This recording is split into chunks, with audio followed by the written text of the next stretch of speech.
అందరికీ నమస్కారం. సీతారాముల వివాహం.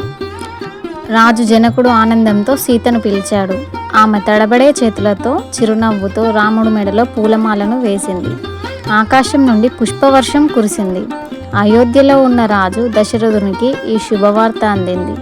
ఆయన ఆనందంతో మిథిలాకి పయనమయ్యాడు. ఏనుగులు, గుర్రాలు, సంగీతకారులు, నర్తకులు, బంగారం, రత్నాలతో నిండిన రథాల వాహిని తోడుగా వివాహం అత్యంత వైభవంగా జరిగింది. విశ్వామిత్రుడు, వశిష్ఠుడు సూచనతో ఇతర యువరాజుల వివాహాలు కూడా జరిగాయి. లక్ష్మణుడు ఊర్మిళను, భరతుడు మండవిని, శత్రుఘ్నుడు శృతకీర్తిని వివాహం చేసుకున్నారు. వారు అయోధ్యకు తిరుగు ప్రయాణం. విజయోత్సవాలు ముగిశాక జనకుడు కన్నీటితో తన కుమార్తెలను వీడ్కోలు పలికాడు.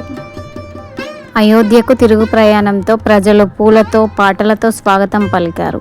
సంగీతం, ఆనందంతో నిండిన ఆ ప్రస్థానం రాజ్యాన్ని ఉల్లాసపరిచింది.